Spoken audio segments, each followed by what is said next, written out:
Live from Shore Manor Studios, this is Tales from a Small Town Journalist with Matt Shore.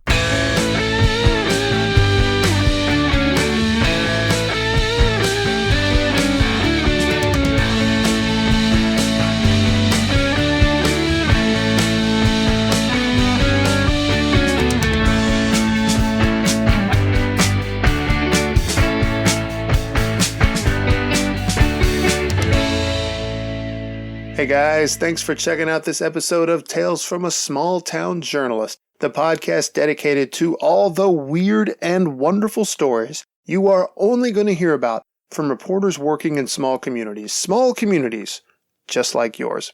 I'm Matt Shore, and I was one such journalist for almost 10 years before I finally hung up my notepad and my camera, and in that time I had some really unique and interesting experiences.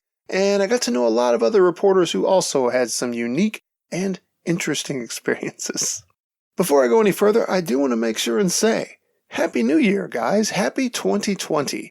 This episode marks the 1-year anniversary of Tales from a Small Town Journalist, which is pretty exciting.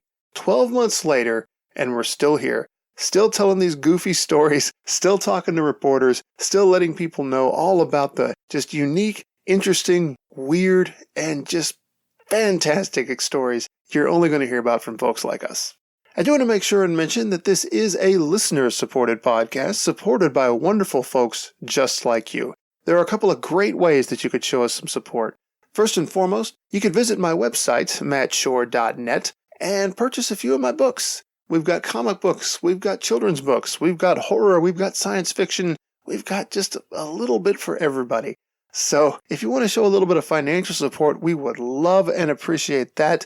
And of course, another great way you could show some support is by spreading the word.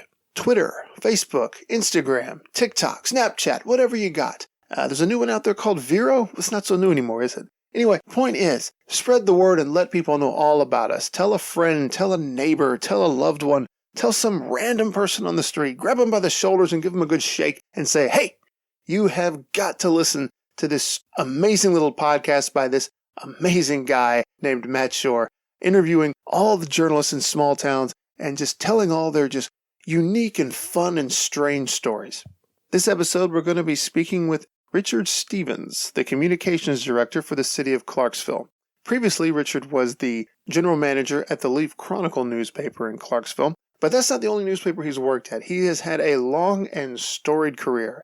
His experiences range from West Tennessee all the way up to Missouri, and worked for several different newspapers over the years, and had some really just amazing and, in some cases, in my opinion, kind of unbelievable experiences that just were really, really cool to hear about.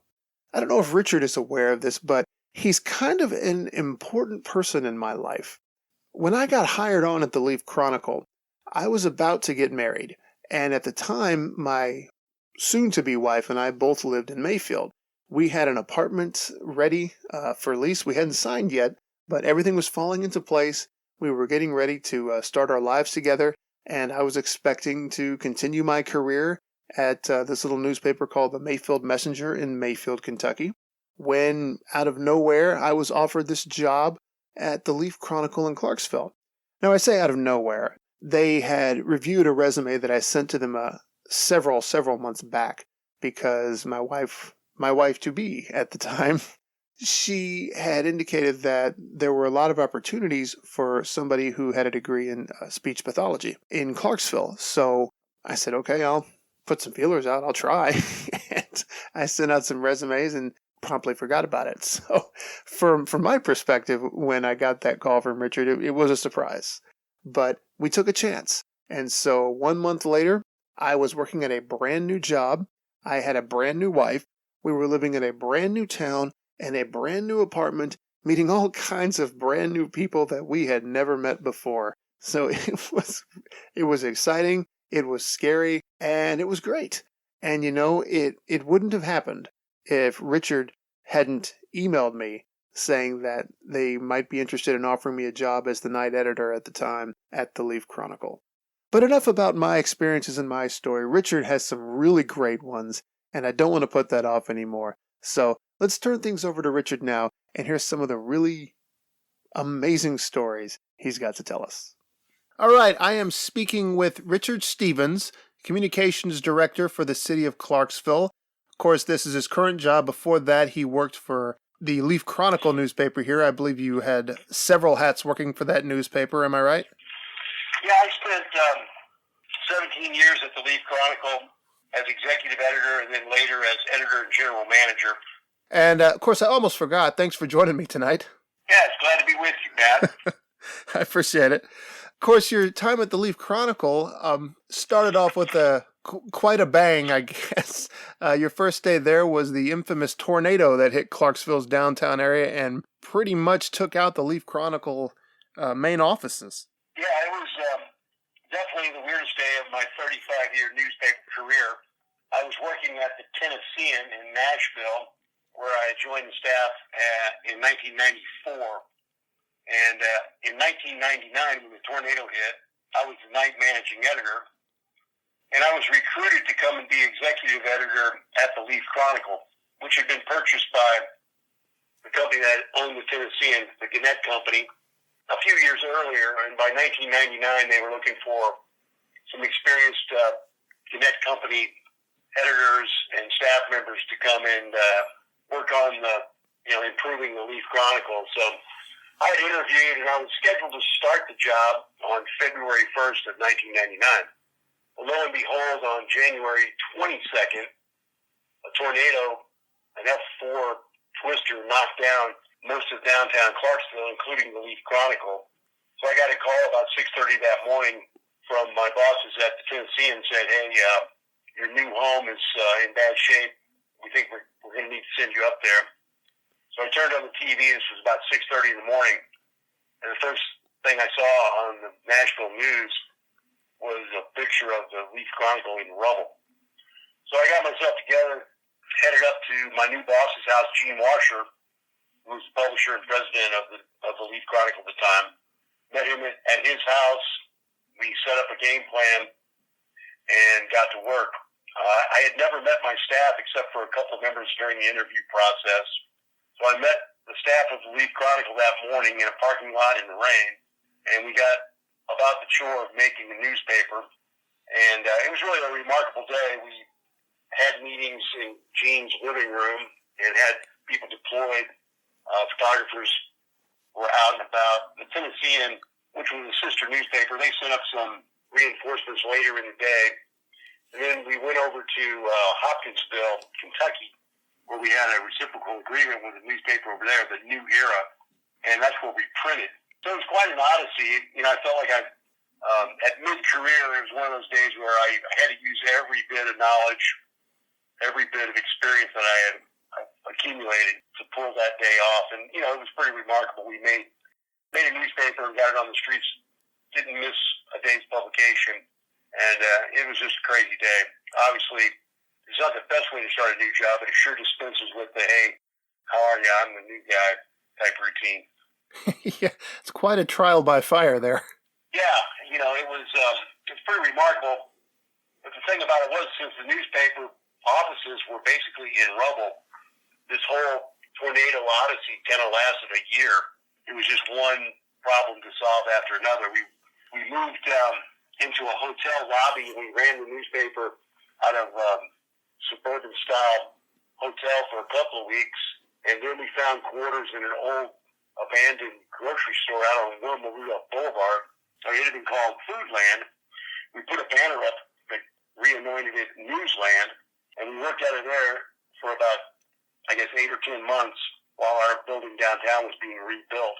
So it was quite an amazing year of keeping the wheels turning, keeping the journalism going, covering the recovery of the city from this tornado that did about $90 million worth of damage. The Leaf-Chronicle was the first building to be rebuilt downtown. And I remember we had a big open house and celebrated, had all of our readers come in, and it was a pretty neat thing. We were the first major business to return to downtown. The county courthouse was still in tatters, and much of downtown was still rebuilding along with APSU. So that was kind of a signature day in my career, and one I'll never forget. Yeah, it'd be hard to. It's kind of a defining thing about newspapers, and I suppose all of journalism in general. It's like no matter what happens, the paper still has to go out. There's got some way this will happen. Nothing is going to stop it. It's almost more reliable than postage in a way. Well, in 1999, the media marketplace was still in local towns, small towns like Clarksville. It was the dominant local media, and we were very important to the community. We had a deep relationship with our readers and the townsfolk, and so I think they really respected that we didn't miss a beat. That paper, I think it was like a 12-page paper, didn't have any ads in it. It was just a 12-page report about the tornado. And it was pretty remarkable. It was well done, had a lot of information. And then each day, we just kept going. I remember we were in this hotel lobby, and we had wired up the best technology we could come up with, which was a bunch of laptops. And we were trying to transmit pages through the printer over in Hopkinsville, and it felt like these computers were just quivering because we were just taxing the technology of the day. Finally, we just had to take the computers and drive over there. And this was like 3 or 4 days into the ordeal.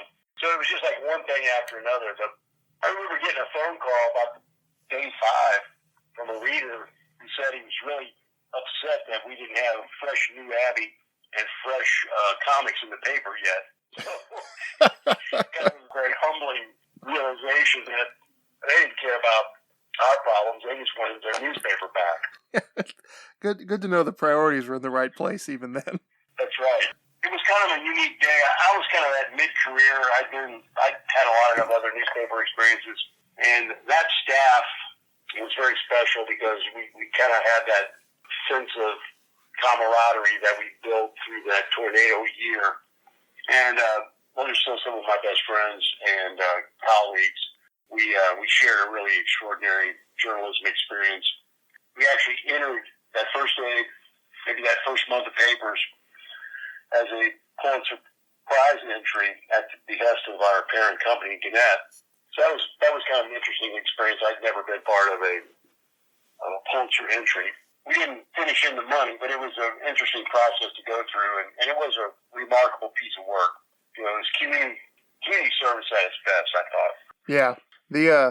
The closest experience I have to that was when I still worked in West Kentucky. We got hit by this ice storm, and it just wiped out the entire town, like everything, no power, no anything. So the offices were completely shut down, and we didn't print for a week, but for that whole week, I spent it out with my camera and documenting stuff as it happened so that when we were able to do something, we made arrangements with another newspaper in Union City, Tennessee, and drove 45 minutes over to put that paper together. And of course, we had none of the templates for our traditional paper, so I had to spend an entire day creating what I hoped was the closest facsimile to that to put out our first paper in a week.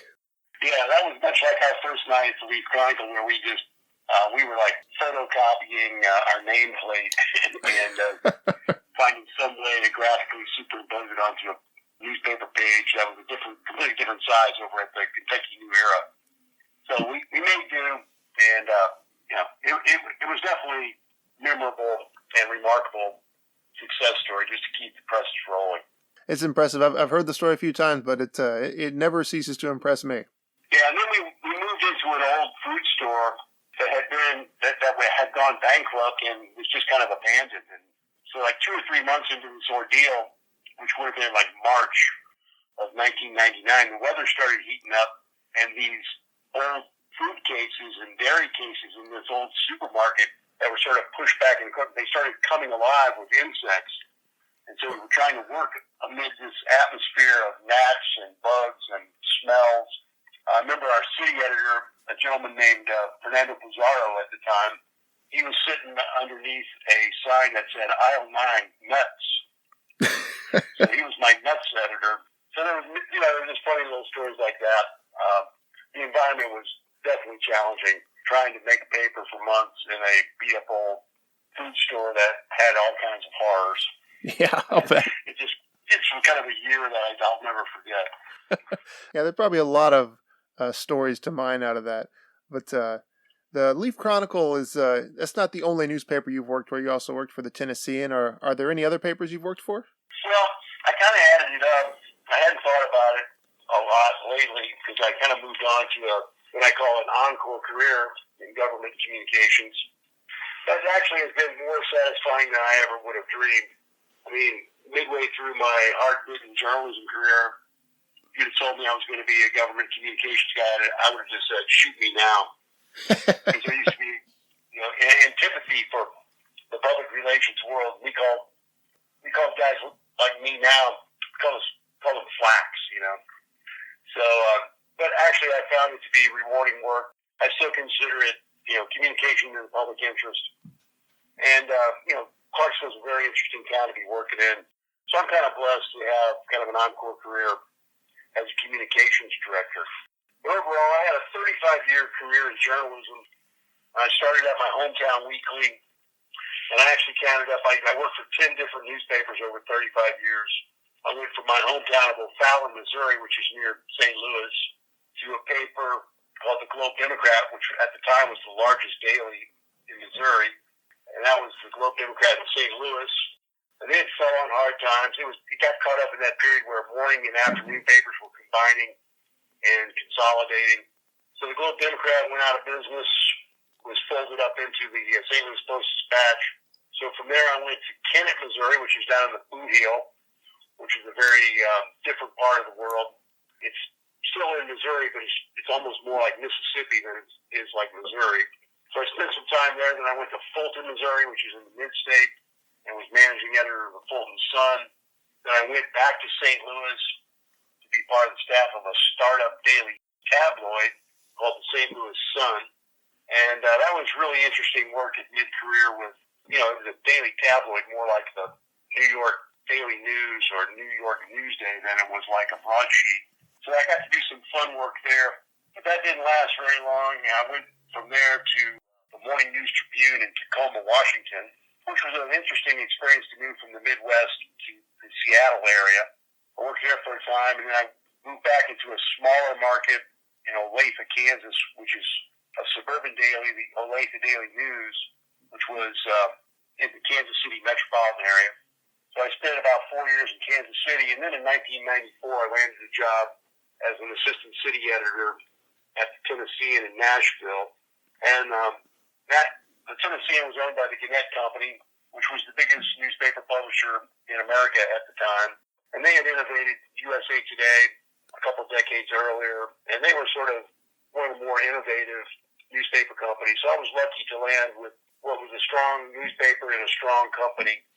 The Tennessean at the time was an interesting place to work. The spirit of John Sigenthaler, the famous publisher who had helped Nashville through the civil rights era of the 60s and was really just a prince of a man. I got to know John, got to work with him a little bit. He was publisher emeritus at the time that I got there. He'd already retired. But he was still quite a presence. And most of the senior editors and a lot of the staff there were still kind of part of the John Sigenthaler era. And so that was a wonderful time to be in Nashville at the Tennessean. The city was really starting to take off with redevelopment of its downtown, and under the leadership of then Mayor Phil Bredesen, they landed the Predators and then the Titans and kind of transformed Nashville. So I got to work through all of that, and pretty exciting time. And then I got to come to Clarksville, where I was promoted to executive editor. So all in all, made about 10 stops in my career, and it was kind of back and forth between big city and small city experiences. Be the big editor in a small town or a mid-sized editor at a big paper. So I got a lot of varied experiences. I always liked the small town newspaper experience because it was very in your face and kind of real. In Nashville, I was, my last job there, I was night managing editor, and I had a tremendous amount of impact on each day's newspaper. I edited major stories, supervised, the layout and the copy desk, and had a really strong role in shaping each day's paper.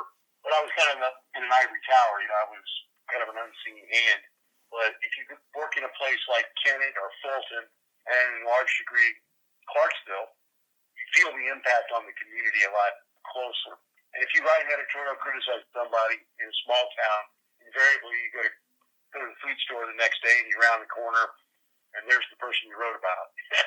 So, and I always enjoyed that relationship and was willing to sort of become part of the community, mix it up. And certainly now, after more than 20 years living in Clarksville, I've made it my home, and I'm probably just going to stay here. And Clarksville's been a good spot for me. It's been an interesting city that's really grown and prospered. And I felt like as the editor and then later general manager of the newspaper, I got to play a big role in the community success.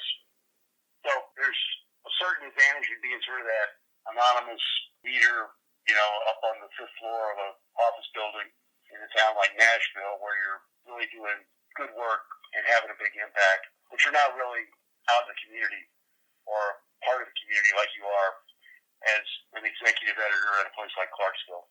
So I've always treasured my career in that I got to see kind of both sides of that coin, and that's made it very interesting.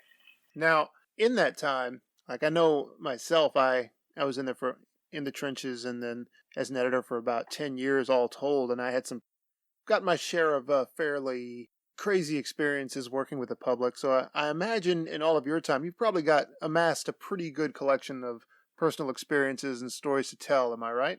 Yeah, there's been a few that I really remember. My first job after doing a bunch of stringing for local newspapers up in the St. Louis area and going to the University of Missouri St. Louis and writing a little bit for the student, college newspaper. I landed my first job as kind of a do-it-all reporter for my hometown weekly, the County Tribune in O'Fallon, Missouri. And I got assigned to go cover the school board. So I went to the school board meeting, walked in, and the president of the school board was my first grade teacher, a woman named Sandra Depping. And I hadn't seen her in years, and she hadn't seen me in years. But as it turned out, my first grade class was her first ever year of teaching. And so it was my first year in school, her first year teaching. So we had this flood of memories where, I remembered she was a 20-something, 22, 23-year-old young teacher, and she was kind of like, the first person you went off out of your home to be with every day. And, I had all these fond memories of her, being this sort of angelic figure. And she remembered me, I think, because it was her first ever class. And so we had this kind of emotional bond that, just unfolded there. I was covering my first hometown journalism assignment, and she was running the meeting, and we kind of bonded. And she, we just had kind of a really good experience. She was very helpful. She became a great source. We walked down memory lane together. It was just kind of a really charming, serendipitous kind of moment. So I really remember that. And, she helped me become a very thorough reporter because she was interested in me doing well. And it was just kind of a charming set of circumstances. So I remember that. I also remember a guy named Charlie Callahan who had a mortuary about 2 doors up from my newspaper office at the County Tribune. And Charlie was this garrulous Irishman who had moved to town, and he was always up in the face of the government. As it turns out, he had a scheme where he bought these small tracts of land that were right in the way of all the city's development projects as the community grew. O'Fallon, Missouri was this rapidly growing, quickly suburbanizing part of the St. Louis area. Charlie had the foresight to buy up these little tracts of land that were always right in the way of a sewer line or a water line or a power line project. And apparently he was a genius, and he knew how the community was going to grow. And he bought up all these very small but very important little parcels.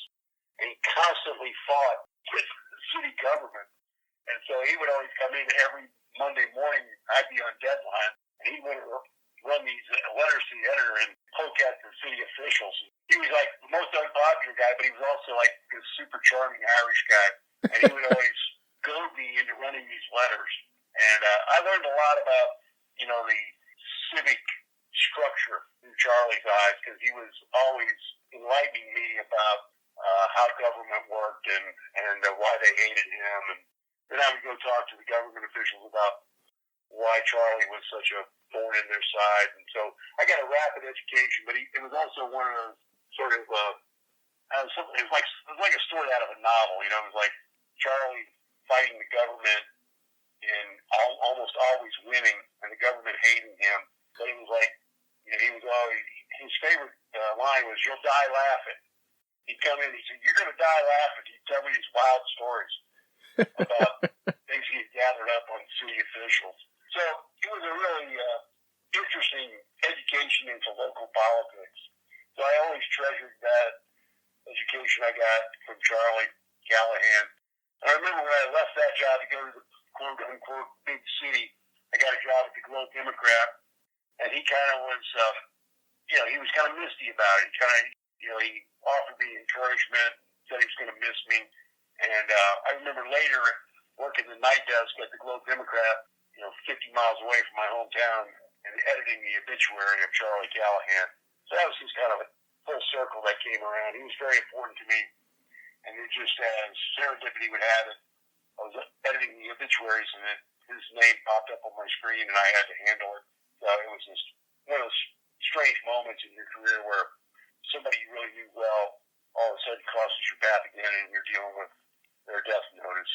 So that was a strange evening on the copy desk. Yeah, I'll bet. That would be, yeah. Yeah, I remember at the Globe Democrat, I kind of got what I call my PhD, my degree in public hard drinking in journalism at a place called the Missouri Bar and Grill. And at the time, the Post-Dispatch and the Globe Democrat were like a block away from each other. And after our shifts, you know, everybody would file across the street to the only watering hole in downtown St. Louis that stayed open until 3 a.m. And the Missouri Bar and Grill catered to the stadium workers from Busch Stadium, which was about 5 blocks away. And often the umpires and baseball players would show up in there, and it would become this unique mix of journalists arguing about stories and cops arguing about stories with the journalists, and then the baseball folks would file in there. I remember one night, Whitey Herzog, who was then the manager of the St. Louis Cardinals were in a losing streak, and he just wanted to change the vibe, I guess. He was frustrated with his team. He just wanted to get away from it all. He came to the Missouri Bar and Grill and bought drinks for everybody from about 1 a.m. to 3 a.m. And we just had a good old time talking to White. You know, he just kind of held court. And that was really interesting, you know, to be able to sit with a major league manager over drinks and just talk about baseball and life. And another time, there was an umpire. He's still umping in the National League. His name is Joe West. He's kind of the dean of National League umpires. He's probably well in the twilight of his career, but he's still working. Joe West, as a young guy, this was back in the 80s, he would come in there, and he had a country western record where he was singing some bad country song.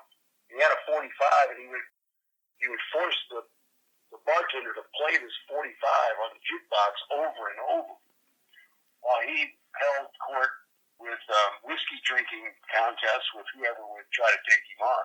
So that was kind of flabbergasting, but a lot of fun to rub elbows with a major league umpire who was just a wild guy. See, I'm so deprived. I never had any experiences like this at the first paper I worked for the longest part of my career, because it was in a dry community, so there were no pubs, there were no taverns. The town has since gone wet, but I was long gone before they did that. Well, you know, I went from my hometown small weekly, and where I kind of cut my teeth and worked there for about 3.5 years at the County Tribune, and a small chain of neighboring papers that I edited. And I went to the Globe Democrat, and it was kind of the end of the big city newspaper era. You know, it was still where people were sitting at their desks chomping on cigars, and editors were yelling at people, and it was kind of a chaotic, old school environment. It hadn't quite gotten politically correct. And the editors would call reporters over and yell at them for making a mistake in their paper and or in their story. And there'd be guys who were, the sports desk, they were all gamblers. They spent half their time editing the section, the other half their time checking the scores to see if they won their bets. It was just kind of an old school environment that this was like in the mid-'80s. It was kind of the last of an era for that old school kind of newspaper environment. So I last vestige of that age, which was pretty interesting. Then I went to a small town after the Globe Democrat folded up because of the economic challenges of the era. I landed a job down in Kennett, Missouri, which is down in the Boot Heel. And kind of a funny story about how I took that job. I go down and I interview with this kind of legendary editor who ran the place called Jack Stapleton. He had his reputation as being a very powerful player in Jefferson City, which was the state capital. And he had been on the Mental Health Commission, and he wrote editorials that were routinely excerpted and picked up by the Post-Dispatch. And so I had become kind of familiar with his legend. So I went down, he had an opening just as I needed a job with the Globe Democrat folding up. I go down to Kennett, Missouri, which is like a cotton growing area, just a total Delta-style dusty town. And as I'm going down there, I'm thinking, I'm never going to be able to get my wife to agree to move to Kennett because it's such a dreary place. And so I go and I interview with Jack, and he really likes me, and he is giving me all the right signals that, he wants me to come to work for him. So as I left after a day of interviewing, he hands me an envelope and says, here's a little something for your trip. So I thought, he probably had given me like $50 for gas. So I get home, and, the Globe Democrat had been on hard times, and, paychecks had bounced, and the paper's fate was up in the air for several months, and then it finally folded up and closed down. So family budget was not in good shape, and we had bills due. I had a baby daughter, had a house payment, mortgage to pay. So I get home, and I open this envelope, and it's got a check for $500 in it. And I say, oh, man, $500. But I set the check aside. I said, well, I can't cash that check because I really don't want to take that job. So I put it off. I didn't cash it. I put off giving Jack a response. He called me once. I said, I'm still considering it. The check sits there for another week. Bills are mounting up. I'm about ready to be delinquent on a serious number of bills. Can't buy the baby milk money. So finally, I cashed the check. And then next time Jack calls, he says, when are you coming back? I said, I'll be there next week, man. Because I couldn't pay him back, and I couldn't, keep the check and not take the job. So I got forced into a corner financially, cashed the check, which resulted in me taking a job in Kennett, Missouri.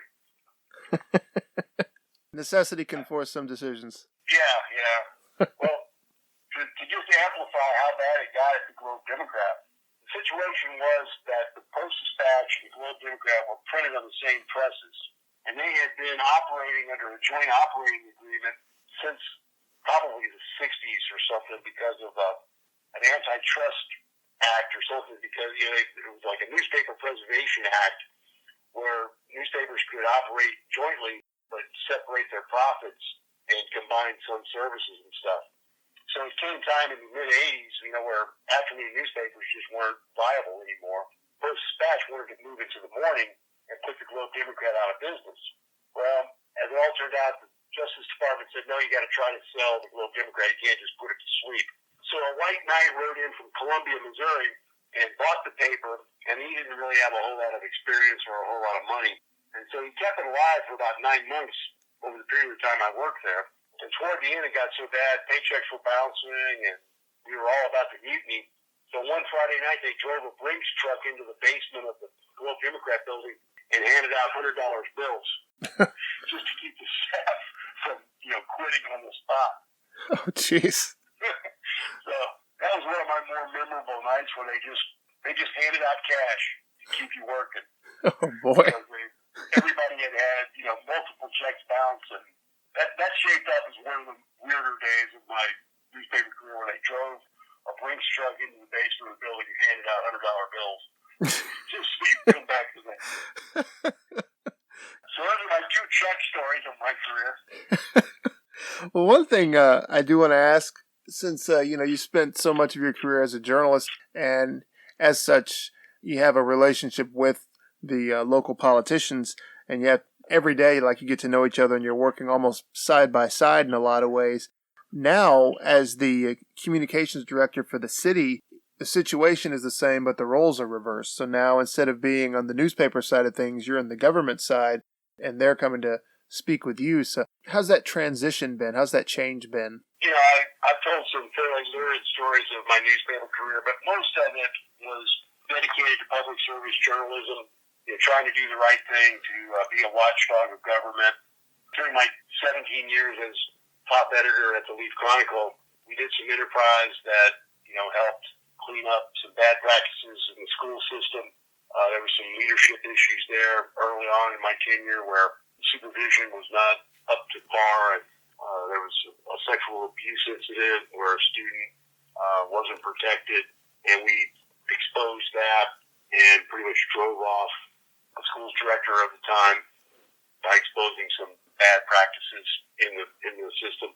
We also did some good work about a mayor who was a four-term mayor who, in his fourth term, built a company around gas and water and utility contracts that he and another part of the government had been successful at converting Fort Campbell's utilities to city services. And then they thought, well, we can do this, form a company and do this elsewhere for other military-related communities. And so that became a ripe opportunity for some good enterprising journalism, and did some award-winning work on that story. And then later in my career, a two-term mayor ended his career and took a job after he left the mayor's office as director of the Clarksville Department of Electricity. The only problem with that was there was a law in the books that said you couldn't become a department director for a year after you left elective office. So we did a major editorial campaign and a series of columns, and the mayor and former mayor ended up resigning from that job as the utility director 3 months after he left office and took the job. And, probably over my time as editor, that was the one time when 90% of the community was behind the newspaper's efforts and supporting those efforts. That won a state award, State Press Association award for best public service journalism that year and the best editorial writing that year. So I think I was very proud of the serious journalism that I accomplished over my career. So having worked 17 years in the community, I took a year off. I retired. And really, I was going to just take another job, but I didn't know exactly what I was going to do. Then I got a call about a year into my retirement from the then mayor of Clarksville, and would you be interested in knowing more about this job? So it kind of fell together. I took the job. I'll probably do this for a couple more years, but it has been interesting because you're on the other side of the window. As a journalist, you're on the outside looking in, and you're usually looking for trouble. You're looking for impropriety. You're looking for scandal. You're looking for government warts and all. You tell some good stories along the way, and you're interested in good government. But I think the role as watchdog kind of colors your perception of it. And now that I'm on the other side of the window, representing the government, I've learned a lot, that there's a lot of great people in government that work hard every day and try to do the best for the taxpayers. And as far as telling the story of the government, it's kind of been an interesting challenge. We still deal with controversy and challenges, but I think I can do it with some authority. I know I can separate the wheat from the chaff.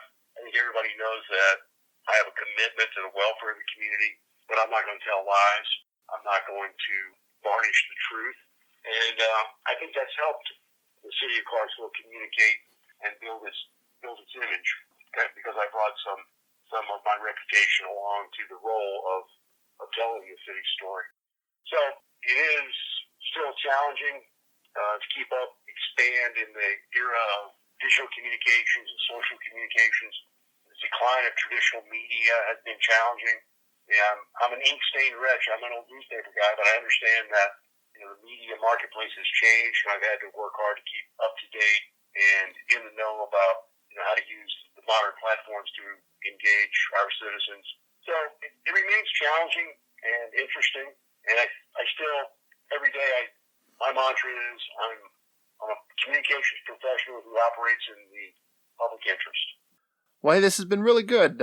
I'm sure that with all of your experience that there are so many more stories to tell, so we can always reconnect again another time to get some more from you. All right, man. Well, it's been a lot of fun to walk down memory lane a little bit with you, and I try not to be that guy who the older I get, the better I was.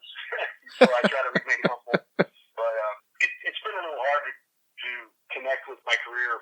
You know, my last 4 years as more or less the publisher of Leaf-Chronicle, it was a period of decline in the newspaper industry's fortunes. So I had to do a lot of things like decommission the press and sell the building and downsize the staff, and a lot of that was tough work. So I kind of had a bad taste about the way my career ended, but I'm kind of getting over that as I concentrate more on the journalism side of it and the fun element of the era I got to spend in the newspaper business. So it's kind of been fun to, at your urging, to walk down memory lane and feel a new connection with a lot of the older parts of my career. So thank you. Oh, hey, happy to help. Journalists, they've just got the bottom line, especially the ones in the trenches. We've got just some stories and just experiences that I don't think anybody else really has or can really appreciate until they really hear about it, because it's just stuff that you just would never think to happen. Yeah, you know, the old adage that journalism is the first rough draft of history, in my experience, has been pretty much the truth. And in a digital media era, that first rough draft has gotten a little rougher. And so I'm committed to writing well and communicating effectively. So I'm trying to move on with those principles in mind. All right, well, that's great. Well, hey, keep up the good work. All right, man. Thanks, man. Good luck to you. All right. Thank you, Richard. Thank you for taking the time to speak to me for this episode, and thanks for offering me that job all those years back. It set my life and my wife's life on a trajectory that wouldn't have happened otherwise, you know? Who knows how things wouldn't have turned out if Richard hadn't sent me that email offering me a job all those years ago. Things might have worked out great one way, but we are very happy with how things have turned out. Amanda has a great job working for the school system. She loves working there. She loves working with the kids. I love the fact that even though I still don't work at the Leaf-Chronicle full-time, I do still contribute a weekly column to them. I absolutely love doing that. And I like this town. Clarksville's a cool place, I think. Amanda likes this town. There's a lot to like here. These are things that simply wouldn't have happened if Richard hadn't contacted me and offered me a position there at the Leaf-Chronicle. He probably views his part in my life as very small, and in the grand scheme of things, it probably seems small, but that doesn't mean it's inconsequential. It was a pivotal moment for me, and it was a big change. And it happened because he decided to reach out and give me a shot. So, once again, thank you, Richard. So now as this episode winds down to a close, I want to tell you guys a couple of ways that you can actually follow Tales from a Small Town Journalist online if you're interested. It does have a website, smalltownjournalisttales.blogspot.com. I know that's fairly lengthy, but that's what we have for the moment. You can also follow us on Twitter @JournalistTales. And of course, you can use the hashtag SmallTownJournalist. Please feel free to check us out there. And if you feel so inclined to follow me on social media, there are a few ways that you can do so.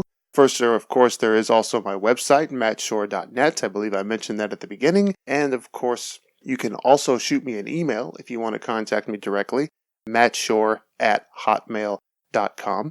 On top of that, I am also on Twitter @TheMattShore. I'm on Instagram @TheShore.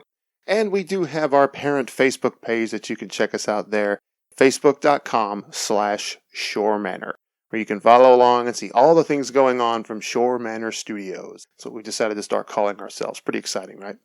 So I think that kind of wraps things up. Happy New Year once again, everybody. Let's make 2020 the best year yet. There's no reason we can't. We can always just keep improving ourselves and our lives. Let's go for it. Let's remember the importance of journalism in particular. Let's remember the importance of small town journalism.